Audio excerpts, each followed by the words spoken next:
Saudações DJs e clubbers, esse é o podcast Milhas do Rolê e eu sou o DJ GB. Aqui eu recebo DJs do cenário alternativo que fazem chover com poucos recursos. A ideia é inspirar através das vivências de quem está fazendo corre no rolê alternativo. Meu primeiro convidado do podcast é o Omoloco, criador da festa 1010, da festa Curral em BH. O João Vitor Kobat tem entre 24 e 25 anos, eu suponho, pelos meus cálculos.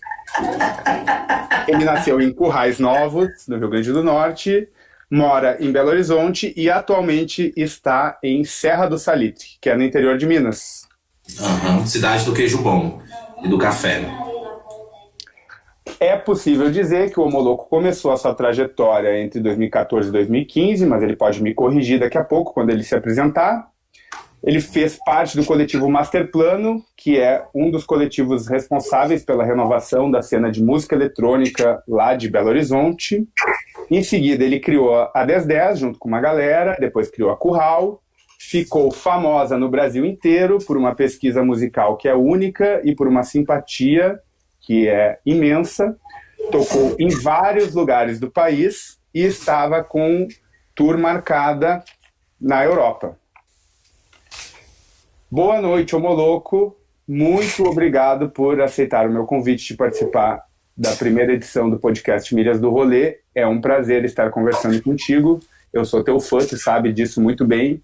Além de ser fã do teu trabalho, eu fico muito feliz por ser teu amigo. E é isso. Obrigado por estar aqui comigo hoje, à noite, e com quem está nos assistindo, nos ouvindo. Boa noite, amigo. Boa noite, todo mundo. Sou o João Vitor, Omoloco. Mara tá aqui com você também, amigo. Obrigado pelo convite. Eu também sou seu fã. Sou muito fã de tudo que vocês fazem aí em Porto Alegre. Você sabe disso também. Obrigado. E é isso.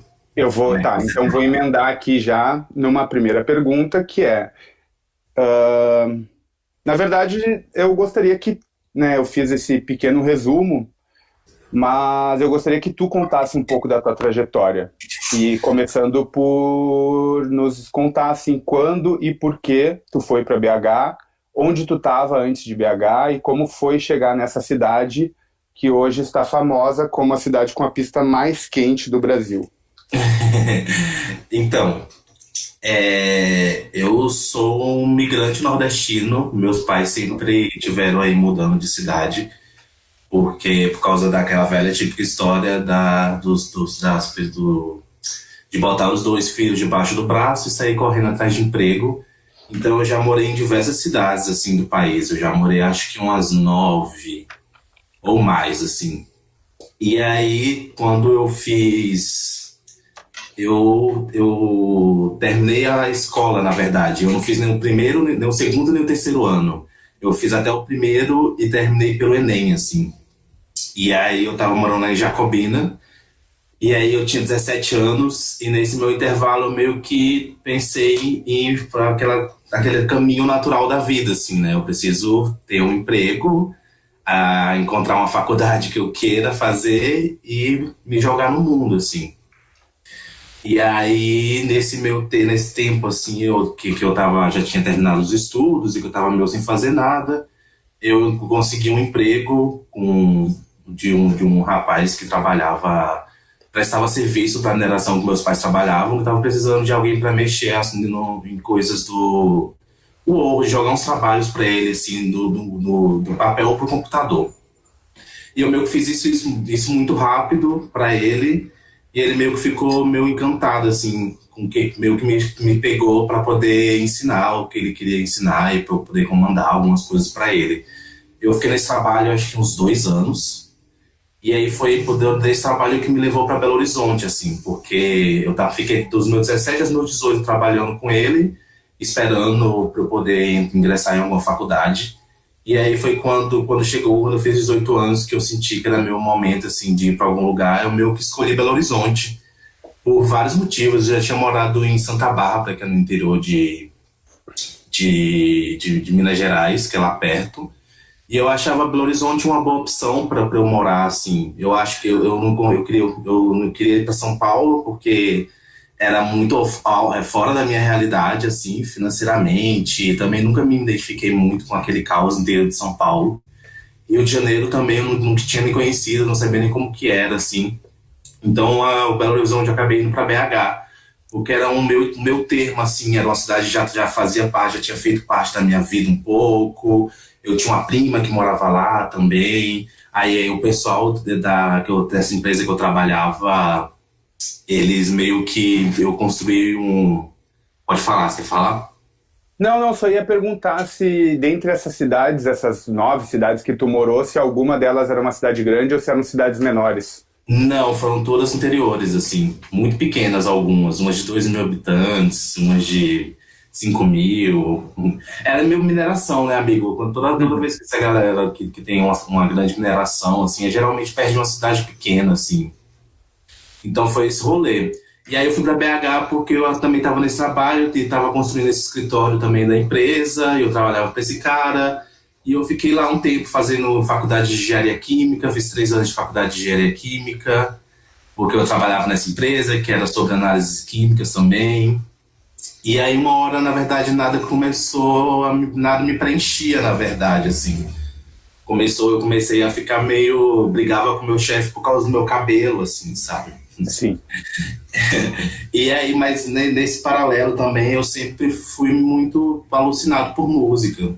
Eu sempre sim, gravei set, sempre tipo, compartilhei playlist, sempre tive ali querendo colocar música no carro, assim, sabe? sim.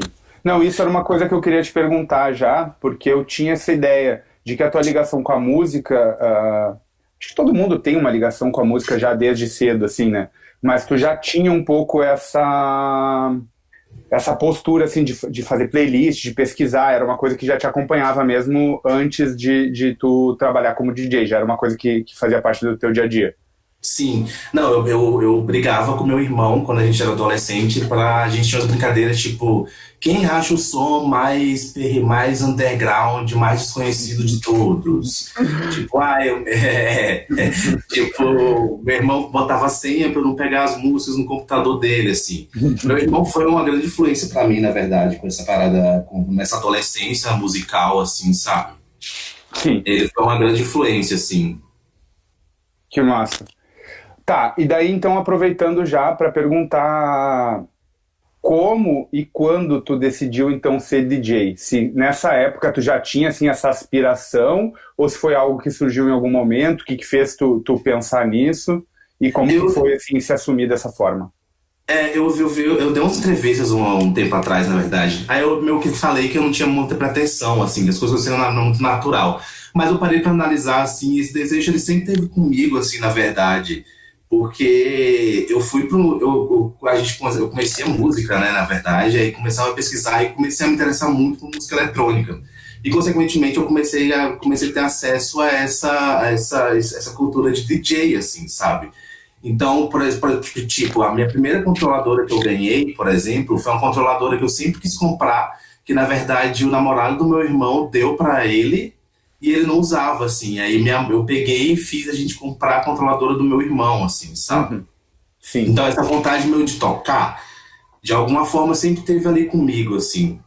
E aí também eu sempre conto essa história, eu fui pro universo paralelo, né? Uhum. Com 18 anos. Aí, nossa, tipo, eu tive minhas experiências com tudo lá, né, Sim. com a cultura rave inteira, assim, sabe? Sim. E foi quando eu vi também, tava rolando o Voodoo Hop no palco paralelo, né? Que depois eu fui descobrir que foi a primeira vez que várias pessoas estavam tocando, tipo Rafael Temperini, sabe? Sim. Salve Temperini, por onde Sim. andas? Saudade. Estava na Europa, né? Aham. Temperini tocava para quem não conhece, Temperini tocava nas primeiras Mambas e fazia parte da Voodoo Hop também. Ver a Voodoo Hop foi uma virada de chave para mim também. Eu acho que foi É, 2013, se eu não me engano. Eu fui numa virada cultural em São Paulo, eu ainda não era tão antenado na cultura DJ, e o palco da Voodoo Hop foi um que me chamou muita atenção e que acabou nos inspirando a criar a Ruaça em 2014.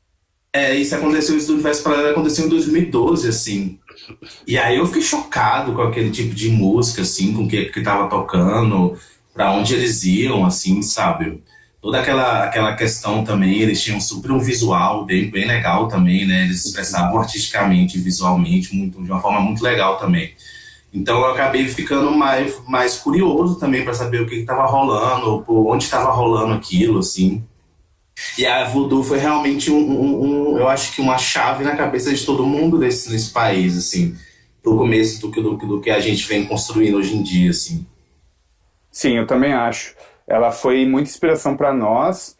Eu não sei se tu tem a mesma impressão assim, mas eu converso com algumas pessoas aqui que também vivenciaram isso, de assim, quando antes de tocar, eu tinha uma impressão do que era ser DJ e tal, era uma coisa muito distante e tal, uma coisa mais relacionada ao mainstream e tal, e foi me aproximando desses movimentos dos coletivos que eu fui desconstruindo um pouco essa ideia e que ficou esse desejo para nós de produzir algo. A Voodoo acho que influenciou muito forte a cena nacional. Eu não sei como é que tu viu os DJs antes de tocar.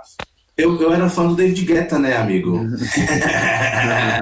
Eu era fã Então, do Black Eyed Peas, eu era fã do Black Eyed Peas, eu sou ainda, eu acho que tem várias coisas bem legais deles, inclusive. Mas eu lembro que antes disso, antes da Voodoo Hope também, eu, sei lá, eu consigo enxergar também um ponto em que a gente consumia uma cultura musical pop demais, né? Eu, adolescente, naquela época eu tinha o quê? 12, 13 anos, 14 anos. E aí eu acho que rolou também uma grande virada também tipo, de dar música eletrônica em si para o mainstream sei lá, David Guetta é o maior exemplo disso, assim, sabe? Acho que o DJ começou a ocupar um espaço, assim, no cenário musical bem importante, assim. sim, Eu acho é que foi, verdade. é daí que veio, de onde veio pra mim, assim, de muito pequeno, assim, esses contatos com DJ, sabe? Tipo, 12, 13 anos, 14. Sim. Não, eu acho legal essa história porque, pelo menos na minha trajetória, assim, eu sempre gostei de música eletrônica quando eu era meio adolescente ali, tipo aquelas coisas, as sete melhores da Jovem Pan, Planeta DJ, essas coisas assim. Eu sempre gostei daquele dance anos 2000. Mas Uhum. quando eu comecei a gostar de rock, de indie rock meio adolescente, eu comecei a achar cafona, coisa de DJ e tal, me afastei e depois eu tive que me reencontrar com isso. E daí hoje eu reconheço que tudo é muito massa, mas eu tive que viver. Eu comecei a refinar o meu gosto, assim, musical, tipo assim, com questão de música eletrônica, quando tipo, meu irmão escutava muito indie rock, por exemplo, tipo, Radiohead e todas essas paradas, assim. E eu comecei toda vez que ele encontrava alguma coisa mais eletrônica, tipo, que ele ia pra um lado mais eletrônico, era uma coisa que sempre me chamava muito mais atenção, assim, sabe? Eu tô falando Sim, isso por causa que era sempre relacionado a essas brigas de quem achar o quê, de onde quem vai por onde, sabe? sim, Sempre viver essa brincadeira aí. Eu sempre fui muito doido, não em por causa de música. Eu escuto música o dia inteiro, amigo. sim. Boto fé. Eu tinha isso também, de ouvir muita música e nunca tive determinação nem paciência para tocar nenhum instrumento. Então isso era uma frustração muito grande. Quando eu descobri que eu poderia assim me manifestar através da música como DJ, foi muito interessante. Mas deixa. Você já teve banda? Nunca tive banda porque eu não sei cantar nem tocar nada. Como era a banda? Conta então. Conta pra Amigo, nós. eu já tive bandas no interior da Bahia, em Piauí. Tá vendo? São várias personalidades na minha vida, assim, que sempre giraram em torno disso, assim, em torno de música, assim, sabe? Todas as vezes que eu mudei de cidade, tinha que me reinventar de alguma forma para conhecer novas pessoas, para me introduzir numa cultura de pessoas ali, assim, para me fazer aceito, assim, sabe? Sim, Todas as vezes que eu mudei de cidade, eu sempre procurei as mesmas pessoas, as pessoas que gostavam de música, as pessoas que gostavam da música que eu gostava, as pessoas que compartilhavam isso comigo, assim. sim, Tipo, sempre, não foi só uma vez, foram mais de 9, assim, sabe? Vezes que eu mudei, sim. que eu tive que mudar de cidade e ter que me guiar por esses caminhos, assim. E aí não Legal. foi diferente também quando eu mudei para Belo Horizonte sozinho, sabe? Com 18 anos. Sim. Não, então ia ser isso, né? Certamente seria isso. Se não era pra ser, eu não sei o que é de verdade. Tá. Eu queria aproveitar para fazer uma pergunta que eu acho que é legal, porque não sei se existe consenso sobre isso, E eu acho que cada vez dá para sofisticar ainda mais a resposta dessa pergunta. Eu pretendo fazer para todo mundo, assim, mas pode parecer meio clichê, mas eu acho que ela é legal. O que que tu acha que é um DJ? O que é um DJ? E se isso que tu acha hoje, se é o que tu achava lá quando tu começou, se mudou alguma coisa, mas eu queria que tu falasse um pouco sobre isso. Pra mim, DJ é quem faz as pessoas dançarem e, e pensarem também de alguma forma. Não sei se necessariamente pensarem, mas DJ pra mim é uma pessoa que faz as pessoas dançarem. Ponto, assim. Eu acho que eu sempre cheguei dessa forma, na forma mais pura do negócio, né? É eu poder ter a oportunidade de poder conhecer e acessar o gosto musical daquela pessoa e saber o que que ela tem ali que vai me fazer dançar. Sim, ótimo. Adoro. E tu pensava assim, quando tu não era DJ ainda, e quando tu começou? Eu não sei se eu pensava o que que era um DJ, assim. Eu acho que nunca parei pra pensar, nossa, o que que era um DJ. Eu Sim. acho que eu nem sei, eu acho que eu só parei pra pensar, na verdade, em tudo que tá acontecendo muito tempo depois, assim. Por Coisa enquanto, boa. eu acho que naquela época era só algo que eu gostava muito de fazer, que eu gosto de fazer ainda. Tá, eu vou fazer agora uma pergunta meio, não filosófica, mas enfim. Tu começou lá, 2000, foi 2014 ou 2015 que vocês começaram? Tipo, Master Plano, tudo lá em Belo Horizonte começou tudo acho que 2015. 2015. Tá. E foi na Master que tu começou a tocar. As primeiras vezes que tu tocou oficialmente foi na Não, Master. a primeira vez que eu toquei oficialmente em Belo Horizonte foi na Dengue, no Duelo de Vogue, que é uma festa do Guilherme. É uma festa de uma batalha de Vogue lá em Belo Horizonte que acontece há um tempo e na época era a festa mais legal que tinha para Belo Horizonte, assim. Foi a primeira que eu toquei, logo depois veio a Metras Dura, que aí logo depois eu me tornei residente também. Uhum. E aí veio o Master Plano. Ah, a Mientras é anterior à Master, eu achava que não era. Aham. É tipo meses anterior, tipo, a Metras é tipo fevereiro. A gente começou a Master Plano em junho, julho. Pra quem não sabe, a Mientras Dura é uma festa lá de Belo Horizonte, que tem uma estética, assim, algo que a gente chamava de étnico, uma época, assim, mas enfim, tem uma coisa meio burlesca, assim. É Ah, do então, explica aí como é a Mientras. É uma festa que ela te faz, te coloca mais nessa posição imaginária, fantasiosa, assim. As festas são sempre temas, musicalmente são festas que exploram mais o world music.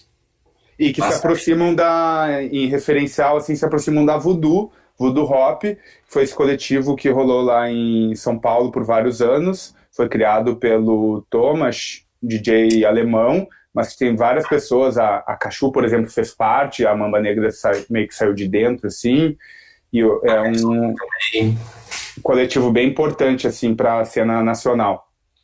E daí Sim. tá, daí depois tem a Master. Como surgiu a Master? Conta essa história que eu acho que é legal. Tá, Rapidamente, assim, porque acho que é importante. imagina eu com 18 anos, chegando em Belo Horizonte, depois de nunca ter morado numa cidade grande, assim. E aí eu tive meu contato com pessoas que me apresentaram a outras pessoas e que sempre por esse gosto, assim, porque toda vez que eu chegava para conversar com alguém, eu sei eu sei conversar sobre música, sabe, amigo? Você pode, o que eu não sei conversar, eu fico calado. Então, todas as vezes que eu ia conhecer algumas pessoas, eu sempre meio que levava as coisas para esse meu caminho. Eu sempre faço isso hoje em dia, me autoanalisando, assim, a minha relação com as pessoas. O meu é sempre sobre isso. Eu sempre chego, eu sempre vou colocar uma música, eu sempre, se alguém for falar de música, eu vou por esse lado, assim, sabe? E aí, é meio que conheci o Sochi, que aí ia rolar uma festa na casa do Vitor Lagoeiro, em Ouro Preto. E aí a gente falou, vamos, sabe? Tinha acabado de chegar em Belo Horizonte, conhecia poucas pessoas, e aquelas pessoas meio que gostavam do que eu gostava também, assim, todas conheciam músicas que eu nunca esperei que elas conhecessem, assim. E a gente a vida foram guiando a gente, assim, por essas coisas. E aí eu sempre fui a pessoa que meio que tava ali na frente muito empolgado para fazer aquilo acontecer de alguma forma, assim. E aí eu era a pessoa que já tava com esse desejo há mais tempo. Eu não sei se ninguém ali tinha pretensão de nada, na verdade, assim. Todo mundo trilhava outras coisas, assim.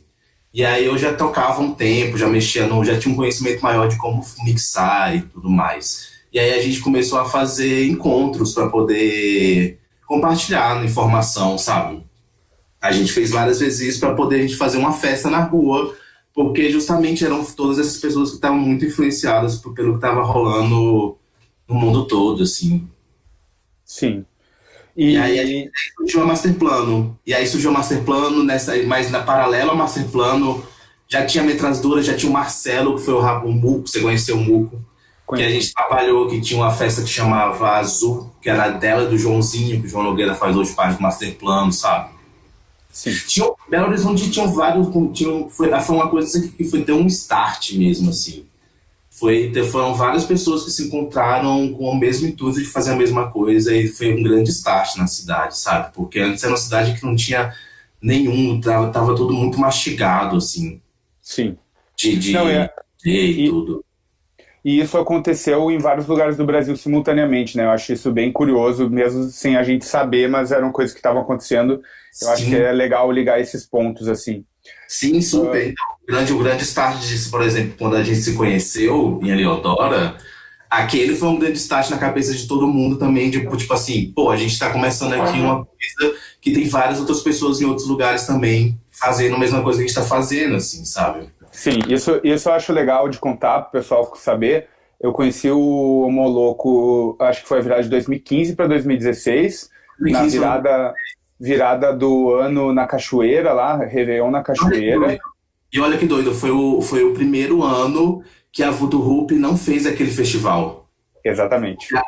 Até então, tava todos os anos eles estavam fazendo, aí rolou uma mó treta, porque até hoje eu não entendi muito bem o que aconteceu ali. Mas eu consigo imaginar, porque quando a gente espera um pouco, a história mostra um pouco para onde, o que as coisas são do jeito que são, assim, né? Sim. Então, eu acho que tá vendo, tipo, as coisas são muito. Essa vida é muito engraçada. É legal. E daí foi isso mesmo. A Voodoo Hop sempre organizava esse festival. Ela não organizaria nesse ano, 2015 para 2016. Foi o primeiro ano que ele foi mais coletivo.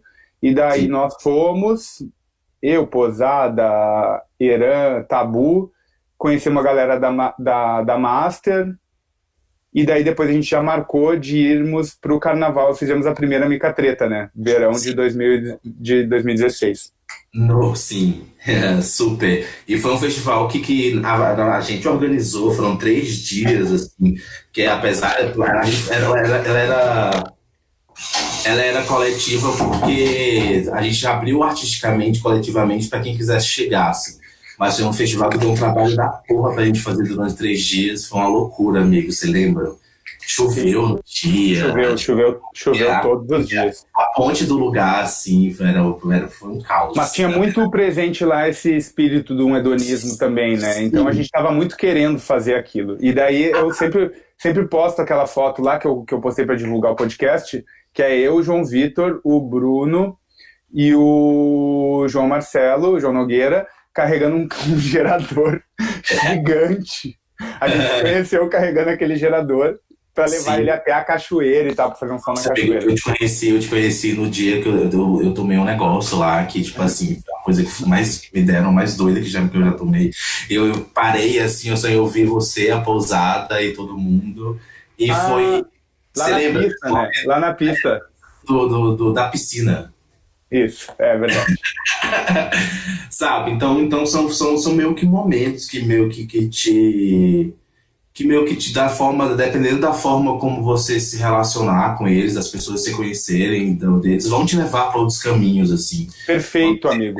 quando existem duas pessoas ou mais em um propósito ou com uma coisa na mente, assim, você vai caminhar até onde vocês vão se entendendo, assim, sabe? Então, vou aproveitar isso que tu falou, que eu achei muito massa, para fazer uma pergunta que eu tinha deixado lá para o final, mas que eu acho que dá para pegar o gancho. Falar sobre comunidade, porque eu sinto muito que esse rolê que a gente faz, ele é muito sobre comunidade. o rolê da cultura DJ, das festas alternativas. Talvez, inclusive, a gente possa pensar que isso se perdeu em algum momento, mas ele começou dessa forma e é o resgate que a gente tenta fazer. E eu vejo, às vezes, algumas pessoas que estão começando, porque a ideia aqui é poder ajudar também quem está começando, pessoal, assim, sem saber muito bem por onde começar. Como eu faço para conseguir uma primeira gig, alguma coisa assim? E eu queria que tu me dissesse qual a tua opinião sobre a importância de participar dessa comunidade que tu pretende fazer parte, ou às vezes que tu já faz parte, como um DJ. A galera às vezes diz assim, porque eu preciso conhecer o produtor da festa para poder tocar e tal. O que tu acha disso e tal? Porque a gente sempre participou muito ativamente das comunidades que a gente construiu, né? Eu acho isso uma coisa importante. Sim, sim.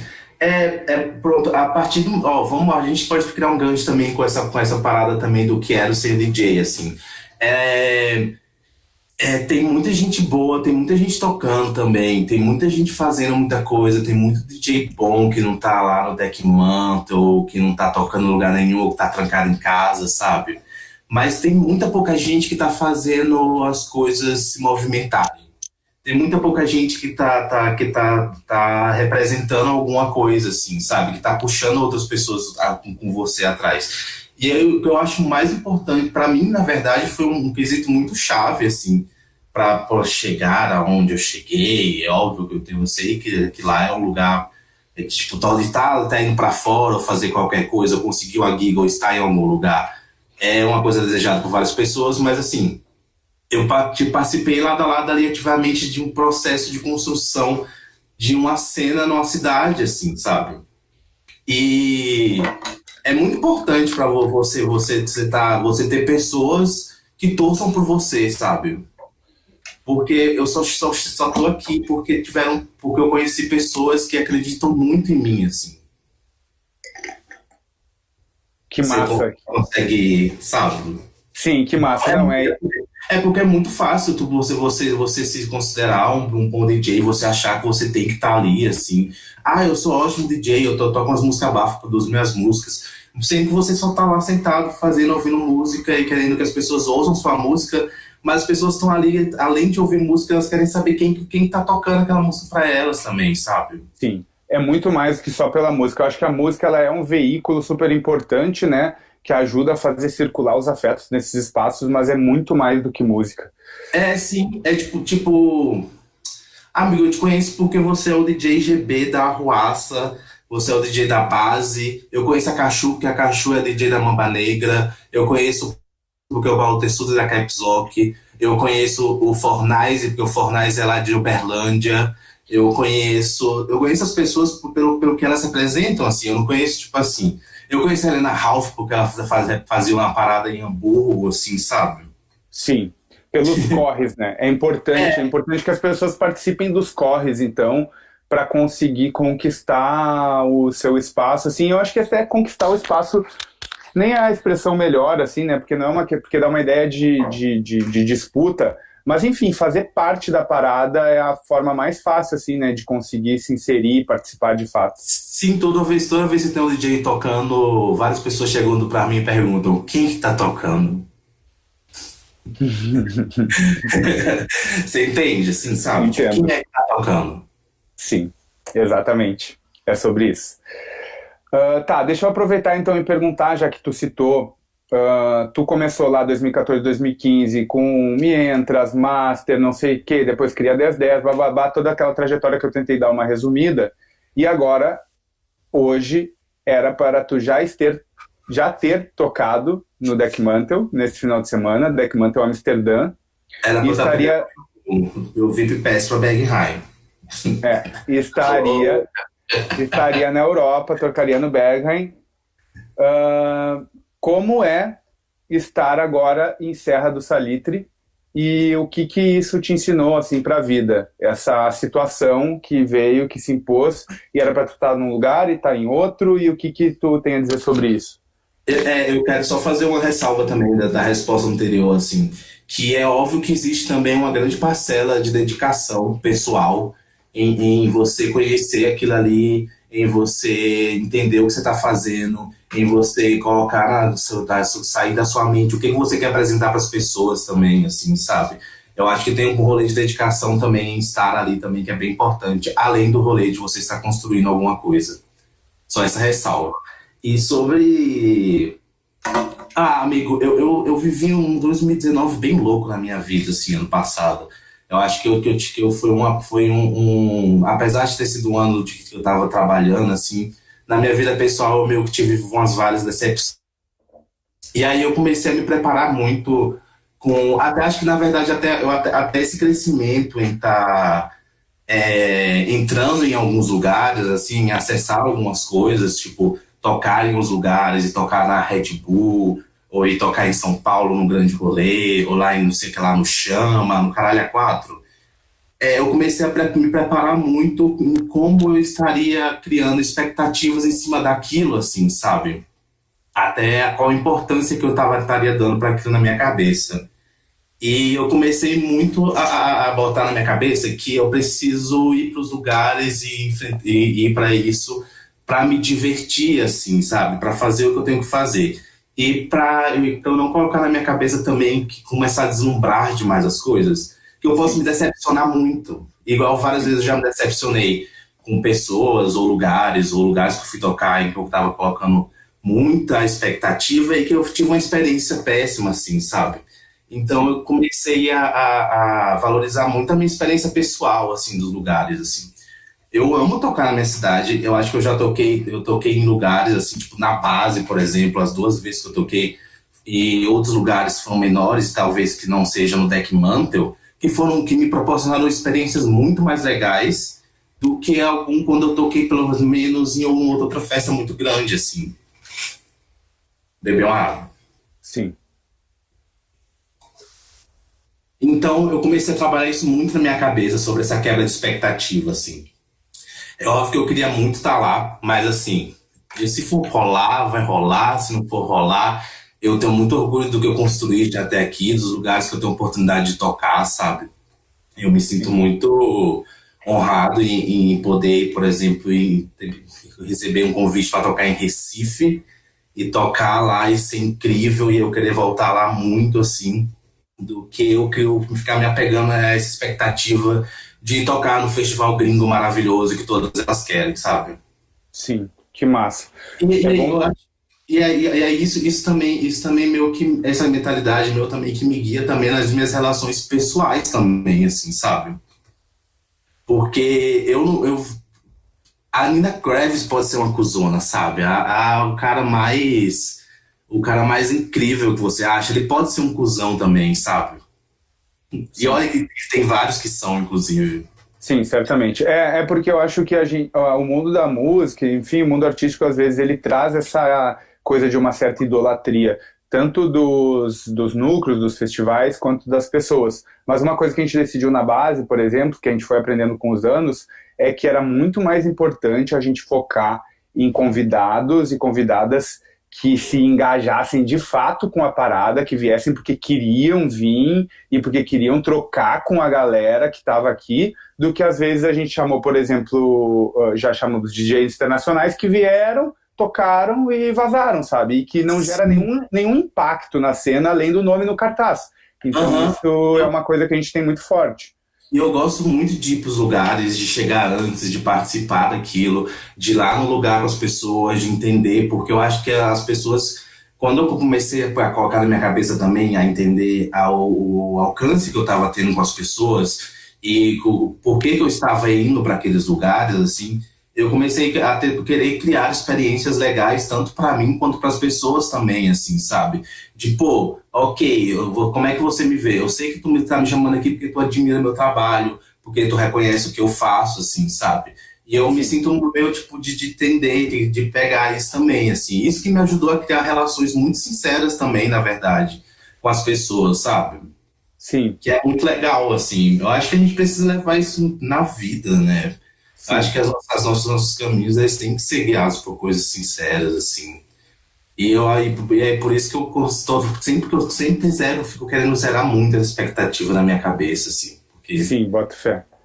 Não, eu acho legal. Tu tá respondendo as perguntas, é legal que tu já vai meio que dando os ganchos perfeitos para as coisas que eu queria perguntar. Porque eu não sei se foi esse ano, foi no verão desse ano, né, que tu decidiu fazer uma tour no Nordeste, Aham.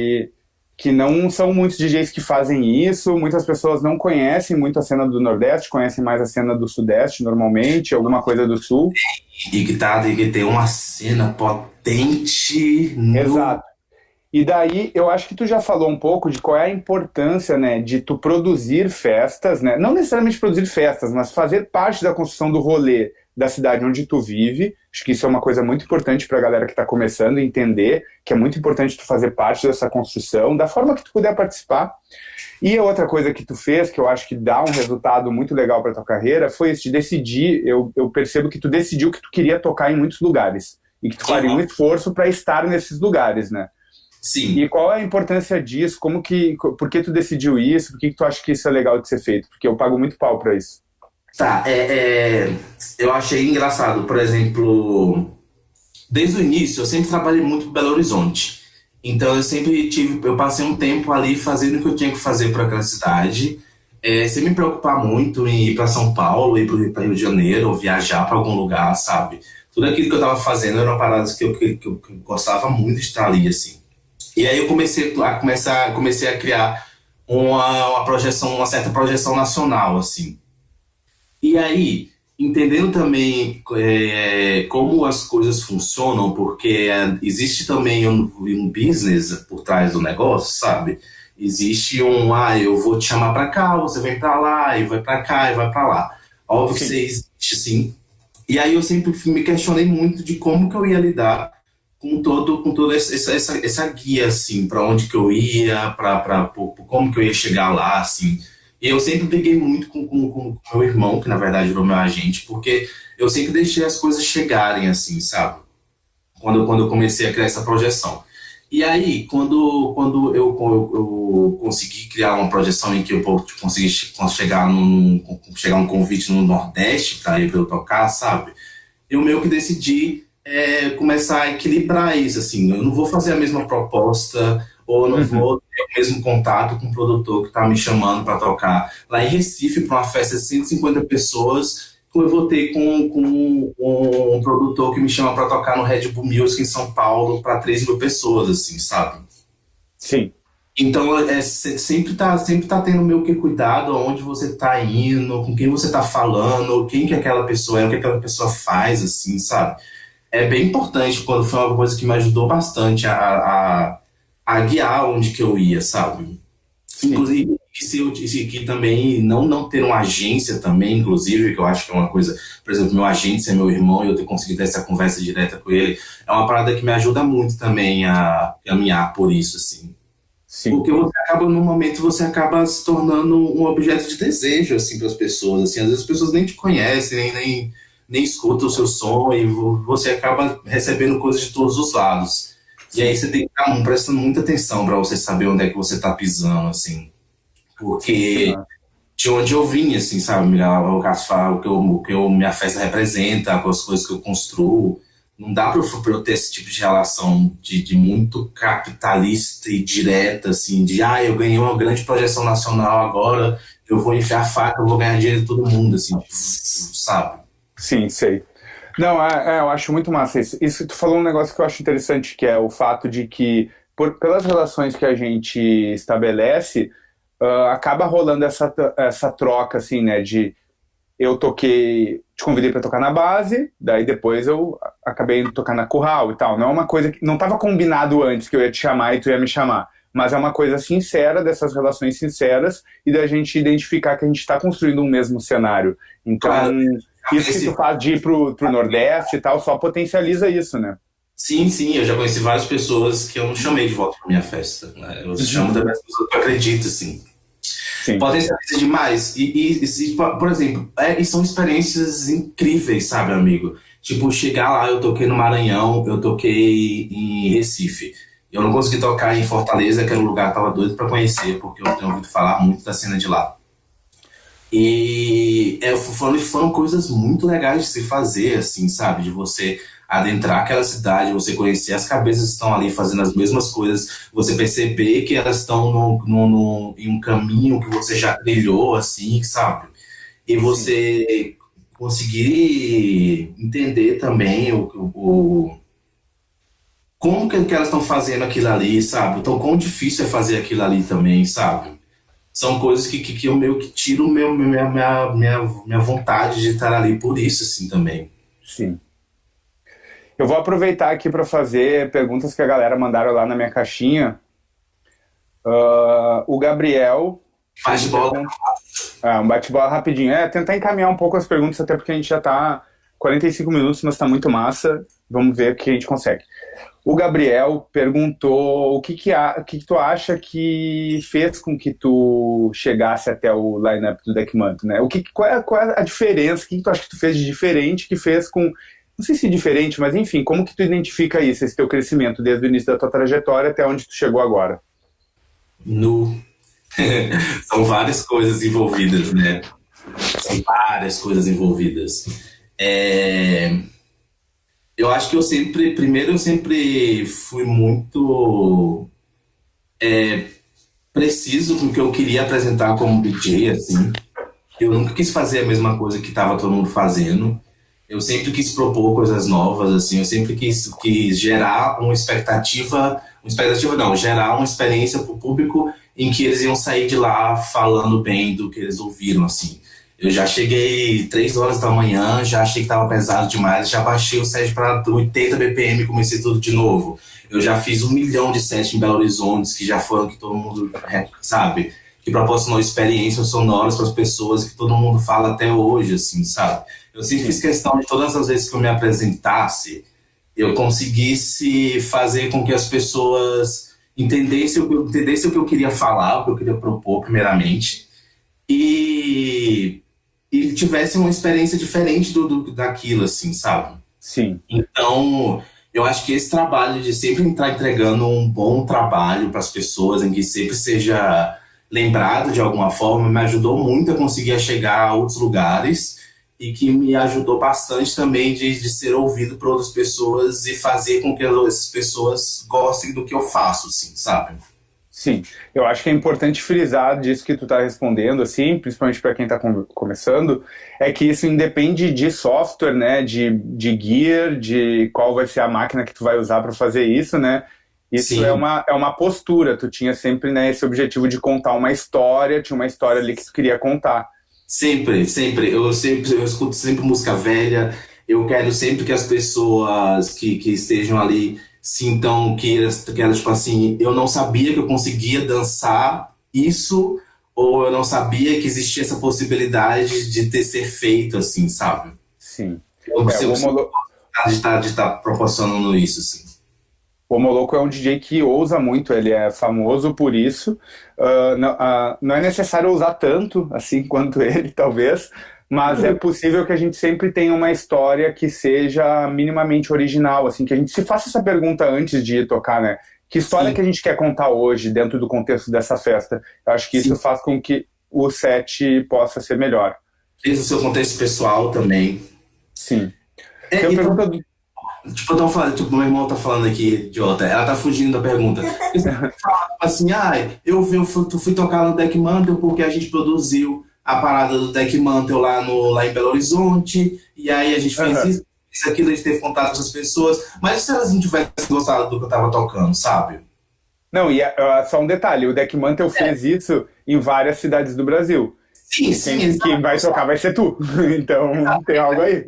Aí a gente não tá falando só do Deckmantel também, sabe? Eu fui fazer um set, que era um set que eu sempre... vou te dar o melhor exemplo disso, na verdade, que eu tô falando, sabe?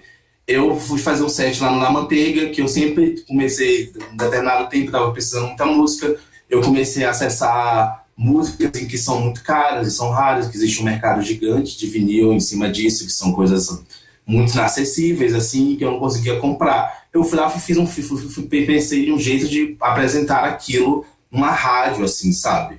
E aí eu fui lá e fiz o set no YouTube. O que isso me levou? A Lakut, lá em Berlim, sabe? Eu ouvi o set e me chamou pra tocar no Berghain, sabe? Um dos maiores clubes do mundo, sabe?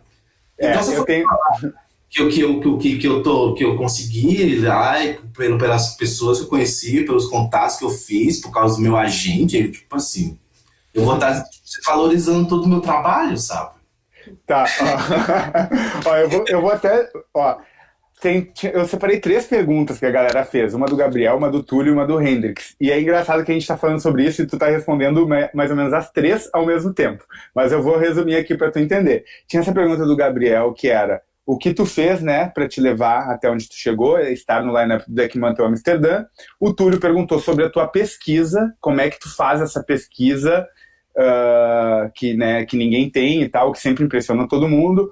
E o Hendrix tinha perguntado sobre a tua experiência de ter feito um set na Rádio Na Manteiga. A Rádio Na Manteiga é a rádio do pessoal da Goptan, principalmente, assim, né? Uma rádio que é transmitida online.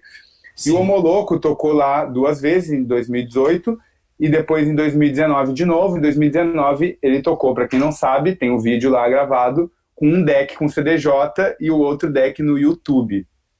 É essa experiência que o Hendrix está perguntando e que o Moloco estava contando. Acho que ele pode desenvolver um pouco mais essa história de ter chegado lá e tocado no YouTube. Vamos lá. Eu não esperava do Deck Mantel, eu não esperava de forma nenhuma, assim. Eu queria tocar no Deck Mantel do Brasil. Eu sabia que eu estava ali porque eu já estava encaminhado um pouco para ali. Eu não esperava que eu ia receber esse convite, nunca. Eu recebi esse convite, inclusive, de uma forma muito inusitada. Eu fui ver a Bárbara tocar na Goptan. E aí eu tava lá e aí eu me encontrei com o Thomas, que é o rapaz, que é o dono do Deck Mantel, né? E aí ele meio que conversando e tudo mais, ele me contou isso ali, assim, na verdade. Foi uma questão muito engraçada também, porque na hora que ele me contou, eu só virei pra ele e falei assim: ok, let's do it, sabe? Eu devia ter botado a legenda. Let's do it. Ele ficou olhando pra minha cara, assim, eu falei assim: o que você quer que eu faça, sabe? Quer que eu quebre essa garrafa aqui, que eu grite e tudo mais? Vamos lá, sabe? E eu também acho que já respondi um pouco também, assim, ele viu esse set também do Deck Mantel, ele me ouviu, ele do Dado na Manteiga, ele é uma pessoa que também tá sempre ali procurando pessoas e muito atento também a tudo, assim, também. Que eu acho que também é um principal um papel muito importante quando você é uma pessoa que tá à frente das coisas, você tá atento às pessoas que estão fazendo coisas legais, assim, sabe? E ele é uma pessoa muito assim, ele sempre tava lá, atento ao meu Instagram, ouvindo meus sets, e sempre esteve ali olhando, assim, de alguma certa forma, sabe? Então ele gostou do que eu ouvi, o gente me chamou, sabe? Se ele não tivesse gostado, ele não estaria chamado. Então, ó, acho que é muito massa isso, tem uma mensagem aí, né? Tipo, tu foi tocar na Manteiga e não tendo acesso à música no arquivo e tal, tu achou Sim. que a música ainda era mais importante, e daí foi lá e tocou no YouTube mesmo. É sobre a história da rádio, assim. É uma parada que eu gosto de música velha, eu só toco música velha praticamente, só toco músicas dos 70, 80, 90, eu acho que eu nunca passo dali, eu vou no máximo até uns 2007. E aí eu comecei, e isso foi uma parada que quando você vai começando a adentrar esse mundo, assim, por exemplo, o Thomas, o Deck Mantel, é um cara um colecionador de discos de raríssimo e tudo mais. A gente tem vários DJs no Brasil que são conhecidos por ter coleções de vinis maravilhosas, assim, sabe? E aí eu fui entendendo melhor sobre esse mercado todo que está envolvido por trás desses discos raros, assim. E comecei a ver que eu nunca ia ter acesso àquilo, assim. E começou a me incomodar muito, porque eu passei um tempo, naquela época que eu fiz esse set, eu só achava música vinil only. Eu passava, eu passo horas pesquisando música. Eu passo praticamente o meu dia inteiro pesquisando música. E aí eu só conseguia achar isso. E aí, eu sempre tive uma brincadeira, acho que todo DJ, na verdade, todo mundo que vai no after, vai tocar, que não tem algum equipamento para tocar, vai lá no YouTube fazer umas paradas, né? E aí eu tava com isso na cabeça, eu tinha que ir para São Paulo, ia ver a Bárbara, e rolou esse convite do Na Manteiga. Aí eu falei, eu não quero que seja só mais uma vez eu indo lá tocar um set, sabe? Eu acho que rádio, eu acho que essas paradas, rádio, esse radinho, podcast, esses lugares assim, é mais uma oportunidade da gente poder demonstrar outro lado, mostrar outra coisa, assim. E aí fiquei com isso na cabeça, que eu tinha que fazer um set no YouTube. Eu tenho que fazer um set no YouTube, porque quando eu comecei a pensar nisso, eu comecei a meio que desdobrar o tanto que isso era genial, assim, sabe? O tanto de que quantas mensagens eu estaria passando fazendo aquilo, assim, sobre a construção de um set, sobre a mixagem de um set, sobre acesso à música, sobre tudo, sobre praticamente todas as coisas que levam um DJ a estar ali tocando, sabe? Sim. E aí foi muito legal poder fazer isso e realizar no dia. Eu tava me tremendo inteiro, quando você conta essa loucura para as pessoas, geralmente elas não botam, sempre, sabe? Sempre te dá uma segurança de quando você vai usar, assim, sabe? E aí eu fiz isso, tudo mais, botei na minha cabeça também que eu não tava fazendo grandes coisas, sabe? Esse é o meu maior mecanismo, assim, de quebra, assim. Meu irmão foi falar, ai, não faz isso, vai ser uma vergonha. Aí todo mundo zoado com sua cara, não sei o que lá, fazendo isso. E aí virei pra ele e falei assim, ai, cala a boca, ninguém nem vai ver, sabe? Então, assim, foi muito legal fazer isso, na verdade. Eu testei isso antes, na verdade, num after que a gente fez, só porque foram mais de 7 horas tocando no YouTube. E aí eu coloquei música só vinil, assim, foram várias músicas. Eu fiz o conceito para me apresentar ali, sabe? Ó, três ensinamentos que eu acho que dá para pensar aí. Se não tem acesso à música, usa o acesso que tem, né? O mais importante é poder tocar a música do que o formato em que ela tá. Sim, não, tipo, se você quiser um DJ que prove isso mais do que eu boy tem todas as músicas ripadas do YouTube. Cada uma vale R$600. O segundo ensinamento é ouse, mas não esqueça de treinar antes de ousar. Treina bem antes e depois pode ousar. Óbvio, sabe o que você tá fazendo, assim, sabe? E o terceiro ensinamento, eu esqueci. É sobre mixagem e construção de set. Exatamente, viu? Então... sobre o quão importante, o quão é mais importante o gancho que uma música dá na outra do que você ter uma mixagem perfeita. Sim. Então vamos ver aqui o que eu tenho mais para te perguntar, porque a gente já está há bastante tempo conversando, tá muito massa, estou me divertindo muito. Para tentar ajudar também a galera que está começando, que muitas vezes fica meio travado. O que tu acha, assim, da relação, assim, em relação ao acesso a equipamentos? Eu sei que tu tocou no Virtual DJ por muito tempo e defende esse software, tem gente que prefere o Traktor, mas tu é um defensor do Virtual DJ. E o que te ajudou, assim, nessa época, e qual a diferença que tu viu depois de ir pro CDJ, assim, o que tu falaria pra galera que tá começando e só tem acesso a software por enquanto? Primeiro, se você tem acesso a um computador, vai lá e baixa o Virtual DJ, porque pra mim é o melhor, porque na minha experiência tocando, eu sempre achei que ele deixava as músicas um pouco mais livres ali, como software, eu sempre me senti mais à vontade tocando. Então, sempre apresente o seu trabalho do jeito que você tem mais segurança, do jeito que você tem acesso, do jeito que você pode. É real, assim. E sempre... Qual que eram as outras coisas? Eu me esqueci. Não, e depois, assim, quando vai para CDJ, qual a diferença que teve de uma coisa para outra? Como foi teu processo?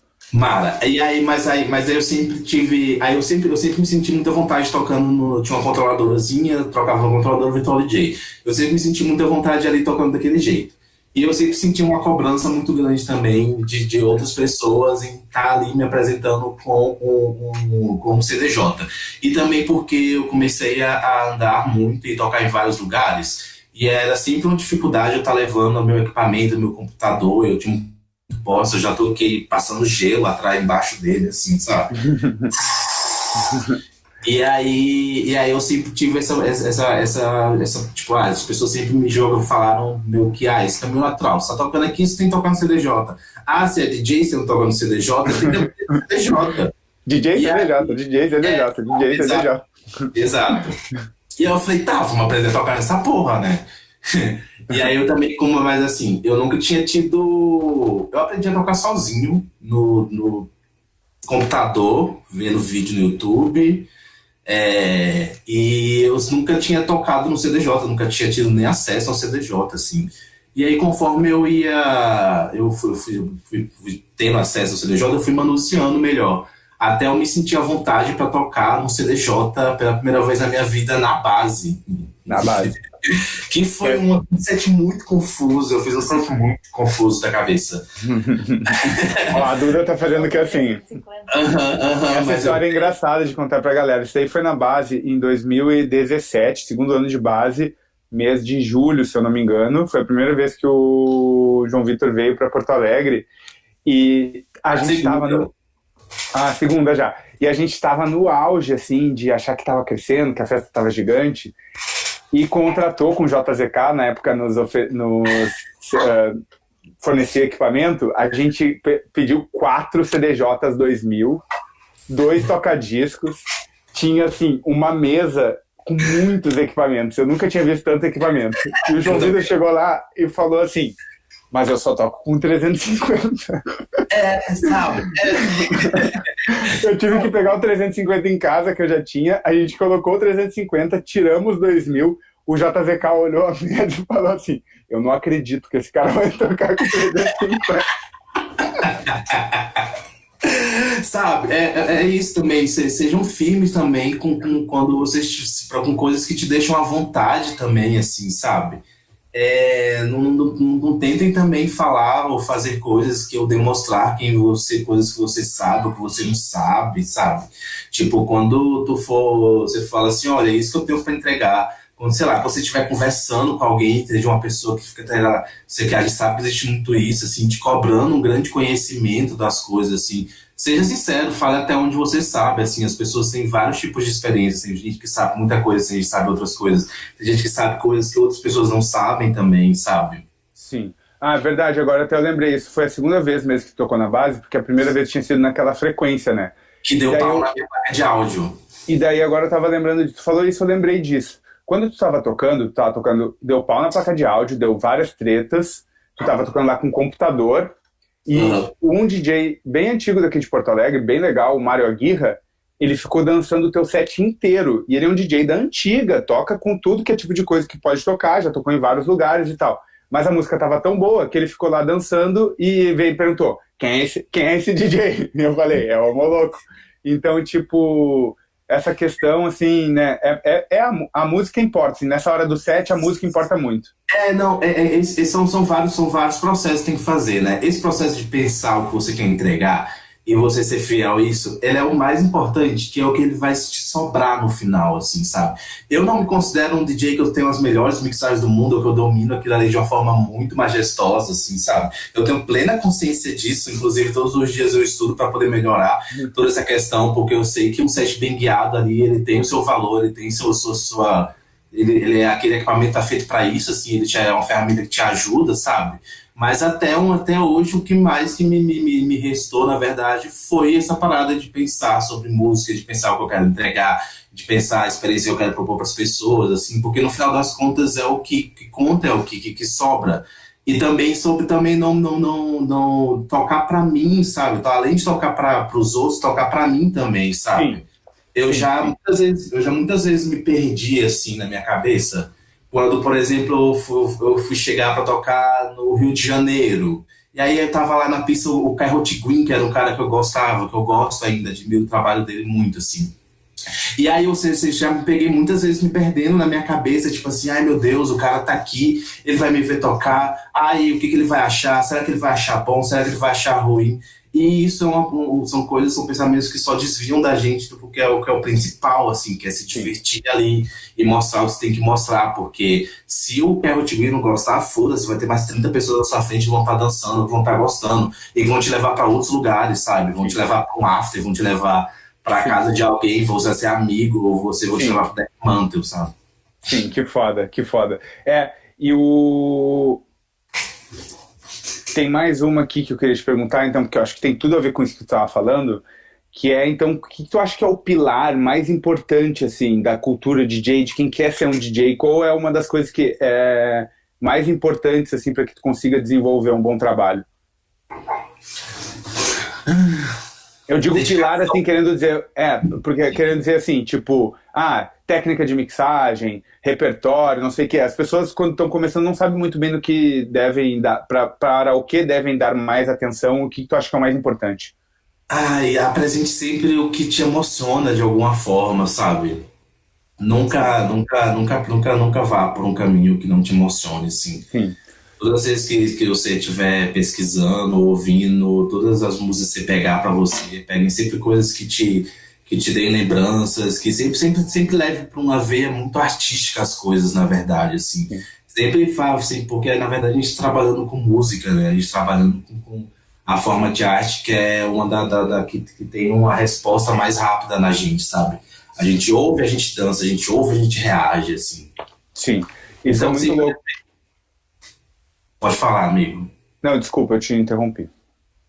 Não, é isso, assim. Sempre leva as coisas por esse momento. Sempre busque fazer as pessoas pensarem, sempre busque propor coisas novas, sempre busque ir por outros rolês, sempre faça o que você puder fazer, sabe? Sempre faça porque você gosta muito, sabe? Uhum. E porque isso sempre vai ser nítido para as pessoas. Sempre, as pessoas sempre vão perceber quando tem alguém ali que está tocando por outros motivos, ou quando ela tá tocando você tá tocando uma música que você se emociona, que você gosta muito, sabe? É muito sobre isso. Eu tenho minhas músicas, por exemplo, quando eu vou baixar música e tudo mais, são coisas que eu tenho para mim e que vão estar para mim para sempre, assim. Sim. Eu sempre tô buscando, sempre tô, sei lá, querendo me atualizar, assim, sabe? Não me atualizar, mas eu acho que minha atualização nunca é sobre coisas novas ou sobre a nova bomba, o novo hit. É sempre sobre coisas sim, sobre músicas que chegaram até mim, que me emocionaram de alguma forma e que me fizeram pensar de alguma coisa, assim. Sim. Não é sobre a busca, o tune. Não é sobre o hit, não é sobre estar ali na frente daquelas pessoas, não é sobre, sabe? Eu me sinto um grande. Eu acho muito doido eu ter a oportunidade de estar ali representando aquilo de alguma forma, assim, sabe? Sim. E ter a validação de várias pessoas de estar ali, sabe? Porque é muito doido, porque não é um grande baita privilégio estar ali, vocês levando isso tudo, assim. Tem uma coisa, eu acho que a dança, ela entrega muito, assim, né? DJ dançando bastante o seu som, provavelmente vai ter sucesso, né? E o Phylon falou pra mim esses dias, o DJ do Coletivo Turmalina aqui de Porto Alegre. Ele disse que falaram pra ele, na verdade, mas ele que me disse que DJ que vem do front não tem como errar. Mas essa coisa assim, se não tem como errar, talvez seja um exagero. Mas estar dançando, eu percebi isso na minha trajetória. Quando eu tava tocando e dançando muito, provavelmente ia dar muito certo o resultado do set, assim. Sim, não. Todas as vezes que eu tô escutando um set, por exemplo, que chega alguma amiga chata do meu lado e me pergunta, você não tá gostando, não? Eu vi ele falar assim, quando eu tô gostando, eu tô dançando. Você tem a minha experiência de DJ também, sabe? Eu sempre coloco, sempre sobre aquela experiência pessoal, né, amigo? Tipo assim, faça daquele momento ser uma experiência pessoal gratificante, sabe? Faça daquele momento ser um momento em que você tá ali mostrando suas palavras, né? Você tá se divertindo com aquilo, sabe? Tá.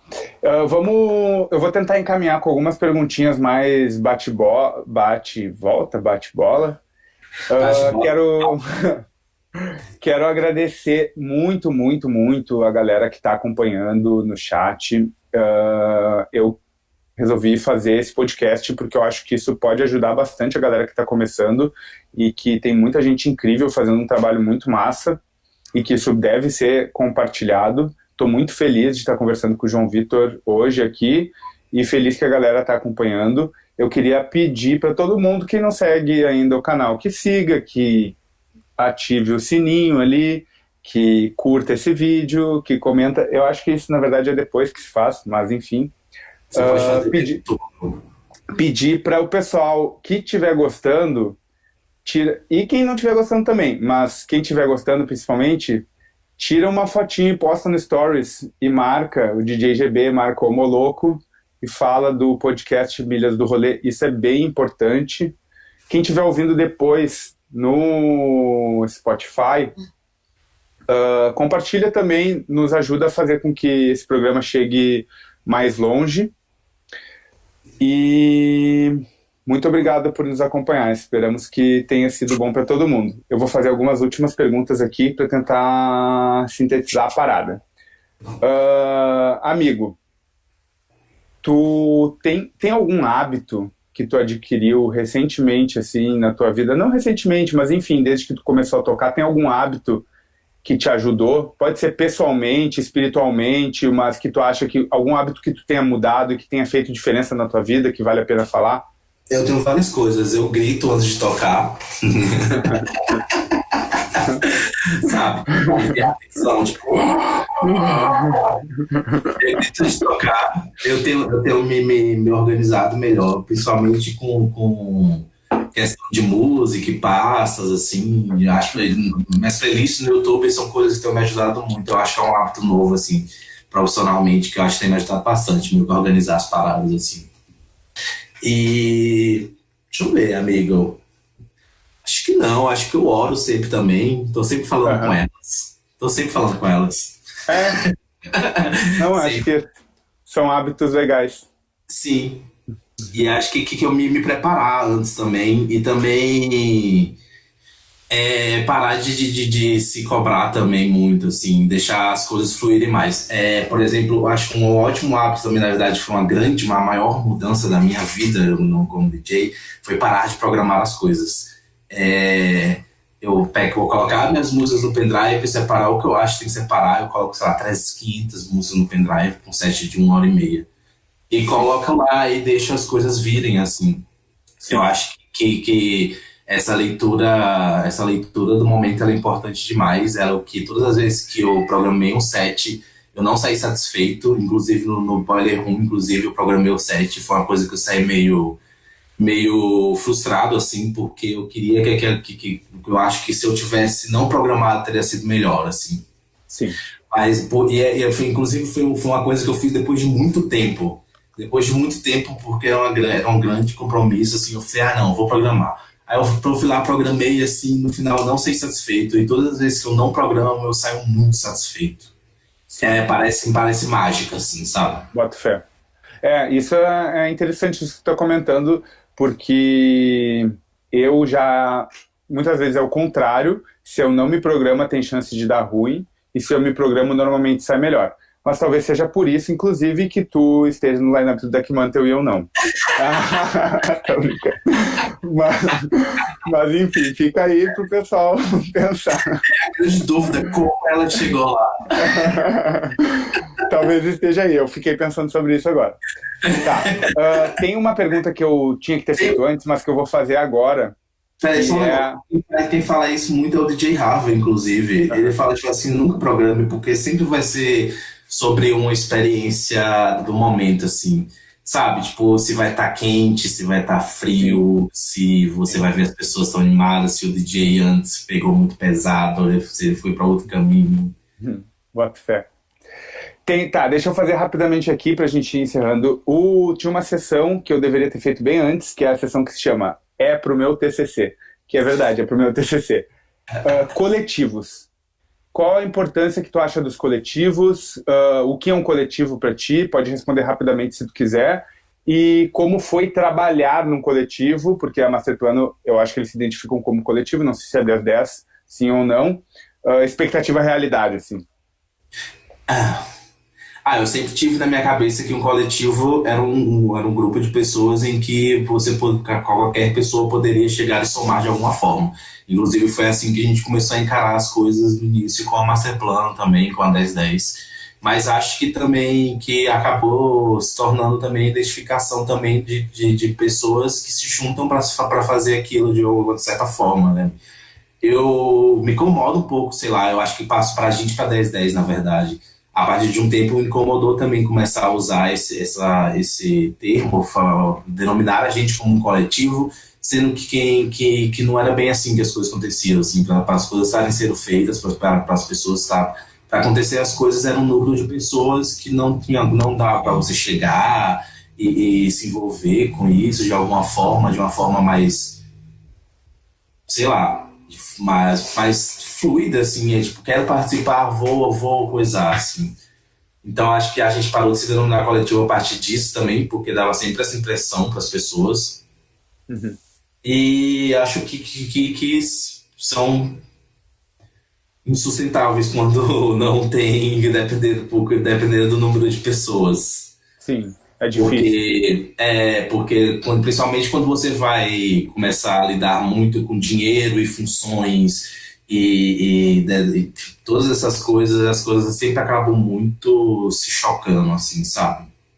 Sim, Então é um pouco difícil denominar a gente como um coletivo, assim. sim. Mas, né, a gente vê que os coletivos cumpriram uma função bem importante. Eu acho que esse start que a gente falava lá no começo da conversa, o Era start... isso que eu ia falar. Era isso que eu ia falar. Essa parada, tipo assim, é isso, é exatamente sobre isso. Eu acho que essa desconstrução do coletivo também surgiu muito depois da ruptura da Voodoo Hop, assim. Que, inclusive, eu acho que foi um dos motivos deles romperem. Sabe? Então, eu acho que a partir daquele momento ali que começou a criar um inconsciente coletivo, na verdade, né? Uhum. Que não era bem assim que as coisas tinham que ser feitas. A gente começou a construir uma indústria, né, amigo? A gente Sim, começou a... sim. Pelo mercado. O nosso mercado é muito diferente do outro mercado que tem de música eletrônica, né? Que é um mercado mainstream, que ainda nem é muito mainstream, sabe? A gente vai aqueles lugares lá no interior de São Paulo, no interior do Rio Grande do Sul, todas essas boates, assim, eles não são muito o que a gente faz. E acho que a gente, a partir daquele momento, começou a construir uma outra coisa, assim, do que vinha se construindo. Que eu acho que foi um caminho incrível para todo mundo, na verdade. Porque hoje a gente consegue fazer com que mais pessoas vão pelo mesmo caminho e a gente consegue gerar mais emprego, a gente consegue denominar mais funções para as pessoas, quem faz o que faz o quê, sabe? Sim, e atinge mais gente às vezes também, né? Sim, acho que aquele momento ali, assim, dessa ruptura ali foi também um ponto inicial desse pensamento também, que eu acho importantíssimo pra gente como uma cena que tá ali, apesar de toda essa parte bonita do que a gente faz, o encontro, que é bem legal mesmo. O que a gente faz é bem futurista, na verdade, se a gente for pegar em comparação à cultura que está sendo criada nesses outros lugares, por exemplo.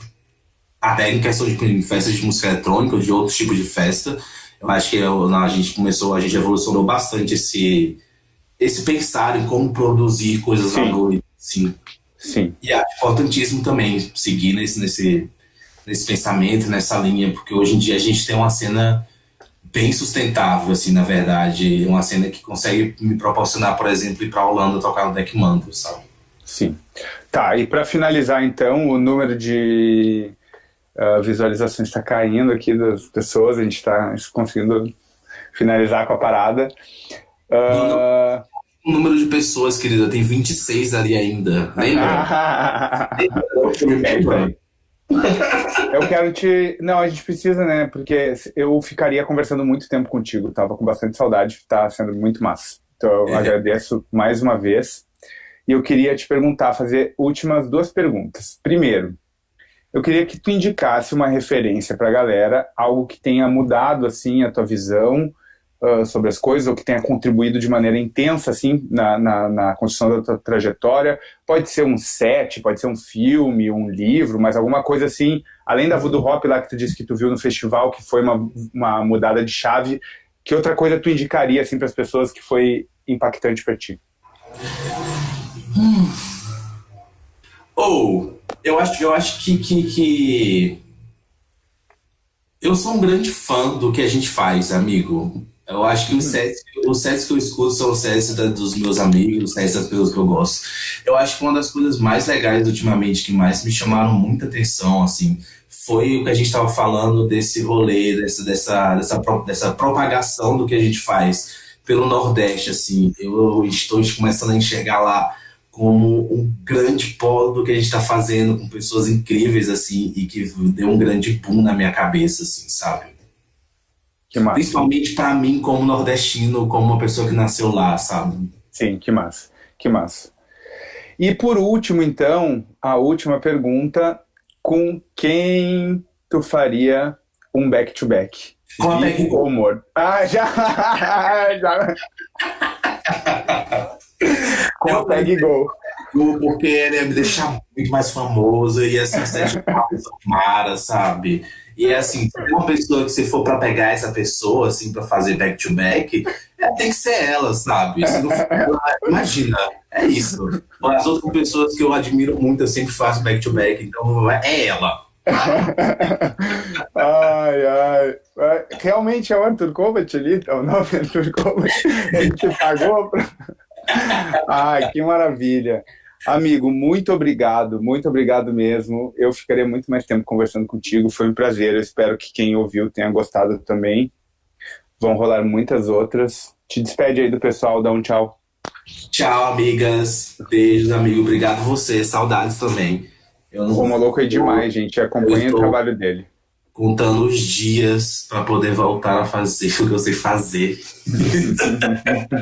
E estou morrendo de saudades. Fiquem bem, fiquem brisa, fiquem vivas. É isso, Obrigado fiquem por estarem vivos. aqui até agora também. Vamos aproveitar a quarentena para aprender a tocar, quem não sabe tocar ainda. Eu vou te Isso. ajudar. Se você quiser, também, se você quiser chamar lá, manda se quiser, porque eu escuto set, pode mandar o que você quiser, que eu respondo todo mundo no meu Instagram. Ó, fala como Ela é louco. potente, mas ela é acessível. Ó, @homoloco_. Falem com o Moloco, ele é uma pessoa muito querida e com certeza vai ajudar todo mundo que chamar, vai ter muita coisa para contribuir. Digo mesmo sobre mim, posso ajudar todo mundo. Eu não sou tão... Não, eu sou muito querido também. Podem me chamar que eu vou ajudar todo mundo. É por isso que a gente se dá bem. Um beijo, amigo. Beijo, amigo. Se cuida. Obrigado de novo. Tchau. Tchau.